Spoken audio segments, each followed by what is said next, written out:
Disclaimer: this story is a work of fiction created purely for entertainment.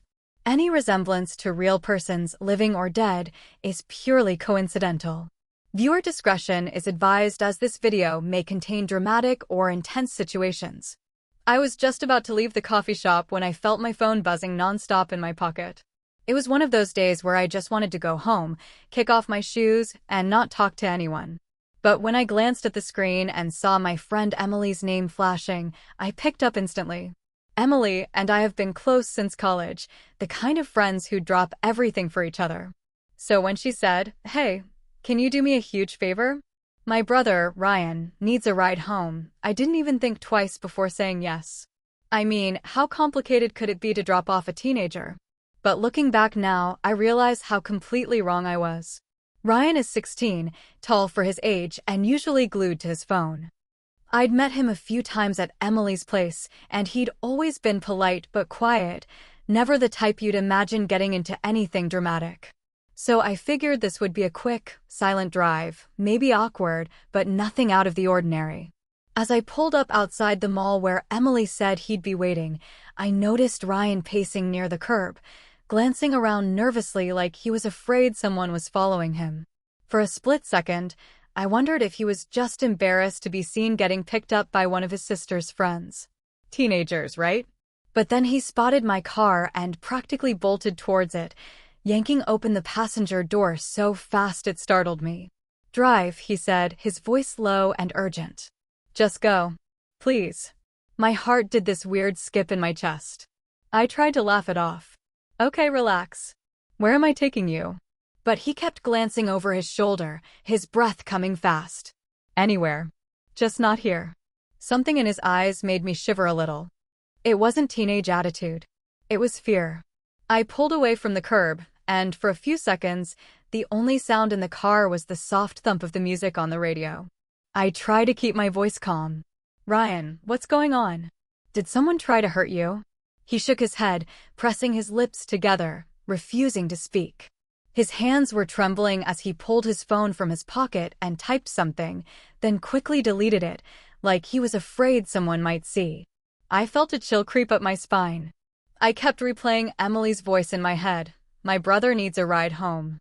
That's all she'd said. She hadn't mentioned anything about danger, or that he might be running from something or someone. Traffic slowed as we reached an intersection. I could see Ryan's eyes flicking to the rearview mirror every couple of seconds, scanning the cars behind us. "Is someone following you?" I asked quietly. He hesitated, then nodded. I felt a surge of adrenaline. My fingers tightened around the steering wheel. This was supposed to be a normal day. Coffee, errands, home. Not some high-stakes mystery involving my best friend's teenage brother. "Ryan, you have to tell me what's happening." "I can't help if you keep me in the dark," I said, trying to sound braver than I felt. But he only stared straight ahead, his jaw clenched, knuckles white as he gripped the seat. Then, just as we reached the next light, he whispered, "I think I saw something I wasn't supposed to see." The light turned green, but I barely noticed. My brain was spinning. What could a 16-year-old have seen that would make him look like this, like he was seconds away from either bursting into tears or jumping out of the moving car? I tried again. "Ryan, was it something illegal? Did someone threaten you?" He opened his mouth as if to speak, but suddenly his phone buzzed, and he glanced at the screen. His face went pale. Without a word, he shoved it into his pocket and leaned back, pressing himself as far into the seat as he could, like he was trying to disappear. I felt my own pulse hammering. "Ryan, please talk to me." But he wouldn't even look at me. That's when I checked my own mirror and noticed a dark-colored SUV that seemed to have been behind us for the past few blocks. Every time I changed lanes, it did too. I couldn't help the cold wave of fear that washed over me. I forced myself to keep my voice steady. "Okay, Ryan. I'm gonna keep driving. But if we're in any danger, you have to tell me now." He finally turned his head, eyes glossy with panic, and whispered, "If they find me, they'll hurt Emily too." And in that instant, I realized this wasn't just about Ryan anymore. Whatever he'd gotten himself into was bigger than I'd imagined, and now I was tangled up in it too. So I kept driving, heart pounding, while questions raced through my mind. What had Ryan seen? Who were the people following us? And how far would they go to keep him silent? But before I could ask him another question, Ryan grabbed my arm so suddenly that I swerved slightly in the lane, and he said, "They're right behind us. Don't go home." And that's when I realized this ride was about to change everything. I gripped the wheel so hard my fingers hurt. My mouth was dry, and all I could think was that this was supposed to be a simple favor for a friend. A quick ride. Not this. I took a breath, trying to steady my voice. "Ryan, listen to me. I need you to stay calm. I'm not going home, okay? Just tell me where to go." But he was shaking his head, his eyes darting from me to the road behind us. "I don't know. I just can't let them find me." I glanced in the rearview mirror again, and sure enough, the dark SUV was still there, hanging back but never too far. I switched lanes and watched as it followed, matching my every move. A weird chill spread through my chest. I'd seen stuff like this in movies, but living it was something else entirely. I turned down a side street, hoping to lose the SUV, but it turned right after me. I tried to keep my tone light. "Okay, how about we just drive around for a bit until we figure things out?" Ryan swallowed, staring out the window as though he might spot someone lurking in every shadow. "They know who you are now." I shouldn't have gotten in your car. The way he said it made my skin prickle. "Ryan, why don't you start from the beginning? What exactly did you see?" He was quiet for a moment, and I thought he might finally open up. Instead, he rubbed his hands over his jeans and said, almost too softly to hear, "I shouldn't talk about it." I tried to push gently. "Emily will be worried. If something's dangerous, she needs to know." His head snapped toward me, eyes wide. "No, don't tell her anything. If they know I talked, they'll come after her too."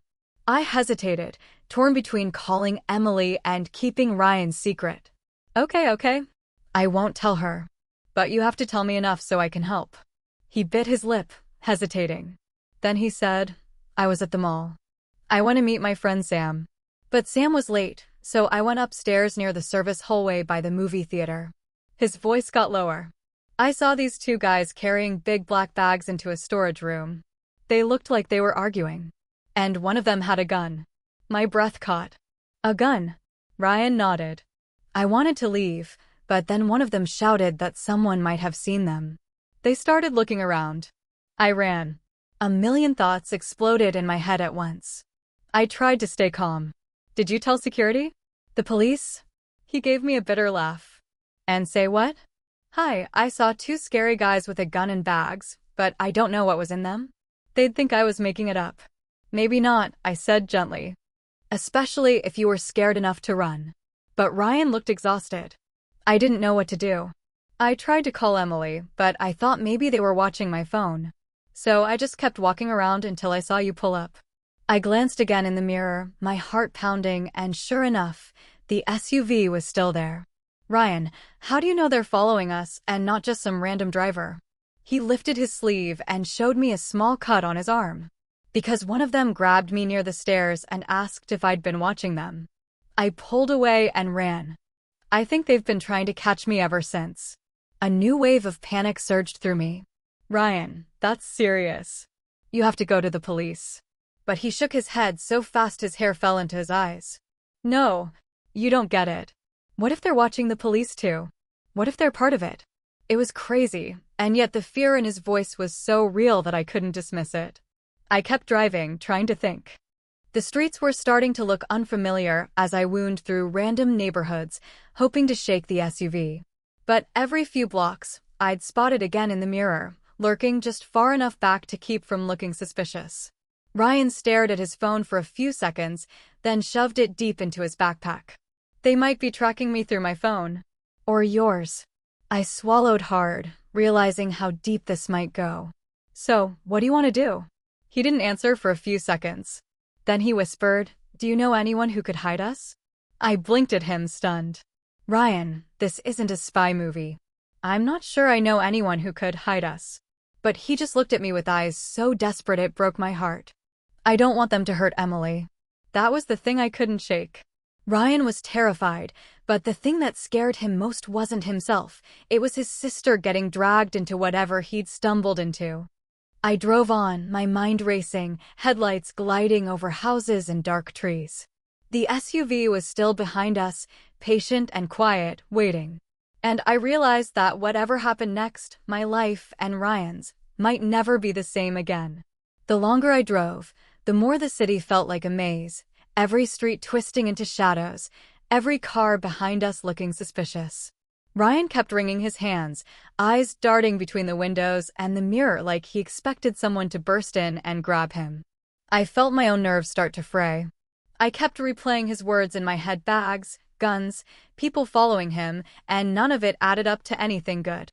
I pulled into a gas station, deciding I needed a moment to think and maybe figure out if we were really being followed or if we were just both losing our minds. Ryan stiffened. "Why are we stopping?" "I need gas," I lied. "And I want to see if that SUV stops too." He swallowed hard, but didn't argue. I got out and started pumping gas, pretending to keep busy while my eyes swept the lot. The SUV rolled past slowly, then pulled into a parking spot at the far end of the lot. My pulse skipped. A man sat in the driver's seat, sunglasses on even though it was nearly dark. He lifted a phone to his ear but didn't look our way. I slid back into the car and whispered, "They're definitely following us." Ryan's voice was shaking. "What do we do?" I stared out at the road. "We need to get off the streets. But I don't want to drag Emily into this." He flinched at her name.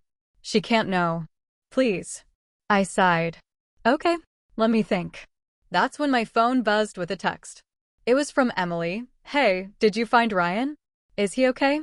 I froze, thumbs hovering over the screen. Ryan leaned closer, trying to see. I tilted it away. "Don't worry, I won't say anything," I told him.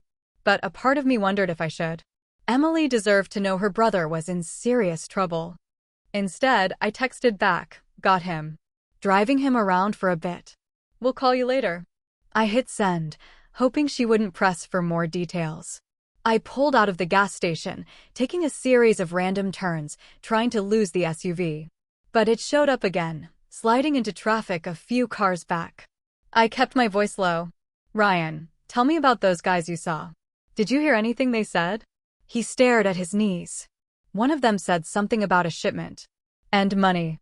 And that they couldn't afford witnesses. He looked up, eyes huge. "Do you think it was drugs? Or guns?" The question made my stomach churn. I'd been hoping this was some misunderstanding, a prank or teenagers overreacting. But the way Ryan looked right now, I didn't believe that anymore.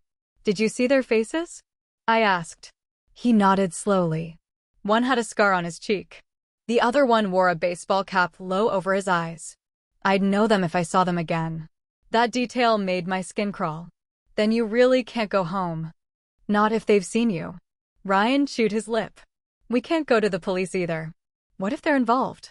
I tried to protest, but he cut me off. "You don't get it. They're dangerous. They already know my name. They know about Emily. They could be watching her house right now." He sounded so certain it made me question everything I thought I knew about my quiet, suburban world. I kept driving, racking my brain for anyone who might help. That's when I thought of Max, a friend from college who'd gone into private security. He owed me a favor, and he was the type who wouldn't ask too many questions. I said, "Listen, I have a friend who might help. He's not the police. He's good at keeping things quiet." Ryan hesitated, then nodded. "Okay, but only if he's someone you trust." The problem was, Max lived across town, and I wasn't sure we'd make it there without the SUV catching up to us. My phone buzzed again. Another message from Emily. "Why is Ryan's phone off? I'm worried. Please tell me what's happening." I swallowed hard, torn between my loyalty to my best friend and the terrified boy sitting next to me. Before I could decide what to reply, Ryan gasped. "That's them." I snapped my head around to look. Two men had stepped out of the SUV, heading straight toward us at the red light, one of them pulling something from his jacket pocket. My heart leapt into my throat as I slammed my foot on the gas, tires screeching, and we shot through the intersection just as the light turned green. And that's when I realized this wasn't just Ryan's problem anymore. It was mine too, and I had no idea how far these people would go to keep their secrets buried. The city lights blurred as I sped through the intersection, my pulse thudding like a drum in my ears. Ryan was pressed against the seat, clutching the door handle so tightly his knuckles looked white. Behind us, the dark SUV roared forward, headlights glaring in my mirror. I tried to steady my breathing, but it felt like the air had been sucked out of the car. "Hang on," I said, swerving sharply onto a side street. The tires squealed, and I barely missed clipping a parked car. Ryan let out a gasp. "They're still behind us," he cried, twisting around in his seat. "I know, I see them," I snapped, more harshly than I meant to. My brain was spinning, trying to remember the fastest route to Max's place. I took another turn, cutting through an alley that smelled like garbage and oil. The SUV hesitated at the alley entrance, but then followed, creeping closer. "Are they gonna ram us?" Ryan's voice cracked. "I'm not gonna let that happen," I said, though my confidence was wearing thin. I stomped the gas, bursting out of the alley and onto a wider street. Horns blared as we cut off traffic, but I didn't slow down. I couldn't. My phone buzzed again in the console. I dared a glance and saw Emily's name flashing. I couldn't answer. Not now. Ryan leaned forward, voice shaking. "Please don't stop. Just keep going." The SUV was gaining. It pulled closer and closer, so close I could see the silhouette of the driver leaning forward, like he was urging the vehicle on. I tried another sharp turn, but they stayed on us. "They're not giving up," I murmured, sweat trickling down my spine. Suddenly Ryan shouted, "Look out." I jerked my gaze back to the road just as a black van pulled across the intersection in front of us, blocking our way. I slammed on the brakes, the tires shrieking, the smell of burning rubber filling the air. The car fishtailed and skidded sideways, stopping only inches from the van's bumper. Ryan was breathing in shallow, panicked gulps. I was shaking so hard I could barely keep my hands on the wheel. Before I could throw the car into reverse, the doors of the van burst open. Two men jumped out. One of them was the guy Ryan had described, the scar on his cheek, eyes hidden under a cap. He was gripping something metal in his hand. Ryan's voice was barely a whisper. "That's him." The man with the scar pointed right at us and started striding closer. And I knew there was nowhere left to run. My fingers fumbled for the gear shift, but before I could slam the car into reverse, the scar-faced man lifted his hand, revealing not a gun, but a badge. "Police. Stay where you are," he shouted, his voice echoing off the buildings. For a moment, my brain refused to process the words. I stared at him, frozen, as red and blue lights suddenly flashed to life on the black van's dash. Another man stepped out, wearing a tactical vest marked detective. The SUV that had been chasing us screeched to a stop behind my car, and more plainclothes officers jumped out, surrounding us with weapons drawn but not aimed directly at us. Ryan was shaking his head, whispering, "No, no, it can't be them.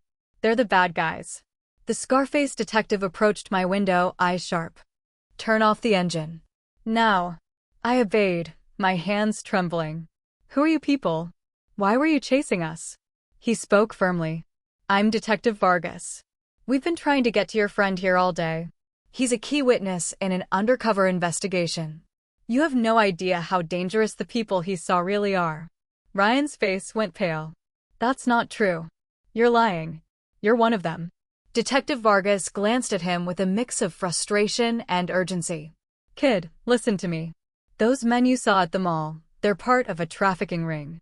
Guns, drugs, cash, even stolen IDs. You stumbled into a handoff. They've been hunting you ever since." I felt my heart drop into my stomach. Everything felt upside down. Ryan's voice cracked. "But I thought you were with them.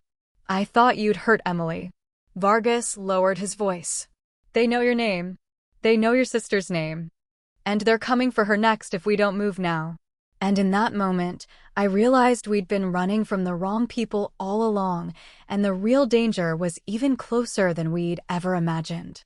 Ryan stared at Detective Vargas, eyes wide, shaking his head like he was trying to wake up from a nightmare.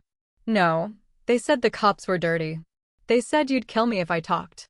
Vargas leaned closer, his voice low but fierce. "That's exactly what they wanted you to believe. They knew scaring you into running would keep you from talking. But if you don't come with us right now, they'll find you. And your sister.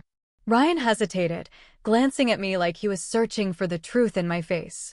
I swallowed hard and whispered, Ryan. I think he's telling the truth. We have to trust someone. Before Ryan could answer, a dark sedan screeched into the intersection, cutting off the police van. The doors flew open, and two men jumped out, the same ones Ryan had described from the mall. One aimed a gun at Vargas, while the other lunged toward Ryan's side of the car. Chaos erupted. Vargas shouted down as shots rang out, glass shattering across my lap. I ducked, pulling Ryan with me as Vargas and the officers returned fire. Sparks flew off the sedan as bullets hit metal. Suddenly, Ryan scrambled upright, shoving open his door. Emily, he screamed. I grabbed his arm. Ryan, no. But he broke free, sprinting straight into Vargas's arms. Vargas shielded him, dragging him toward the van as officers tackled the gunman. Sirens wailed louder, more backup arriving. One of the gunmen was wrestled to the ground, the other limped away before collapsing near the curb. I stumbled out of the car, heart racing, trying to find Ryan. Vargas caught my eye and yelled, "It's over. We've got him safe." But just as relief washed over me, my phone buzzed, and I looked down to see a new message from Emily. Help me. They're inside the house. My blood ran cold as I stared at Emily's message, the chaos around me fading into a dull roar. I grabbed Detective Vargas, breathless. Emily's in trouble. They're in her house. Vargas signaled his team without a moment's hesitation. Get units to that address now. Within minutes, officers were speeding toward Emily's neighborhood. I rode with Vargas and Ryan in the van, the sirens screaming through the night.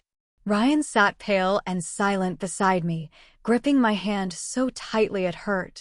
When we arrived, police cars lit up Emily's street like daylight. Officers rushed in, and after a tense few minutes, Vargas emerged from the house with Emily, who looked shaken but unharmed. She spotted Ryan and ran straight into his arms, crying. He held her, whispering apologies over and over. Vargas explained that the men had planned to take Emily as leverage to silence Ryan. The police raid had arrived just in time. They arrested two men hiding in the house, part of the same criminal ring Ryan had stumbled upon. As the sun began to rise, the nightmare finally felt like it was ending. Ryan was placed under protection as a key witness, and Emily stayed close by his side. I hugged them both tightly. You guys are safe now. That's what matters. Ryan looked at me, his eyes raw but determined. Thank you for not giving up on me. Driving home later, I thought about how one simple ride had led us into a world of secrets and danger, and how quickly normal life could turn upside down. But as scary as it all was, it reminded me that sometimes doing the right thing means taking risks. And that even in the darkest moments, loyalty and courage can make all the difference. E2.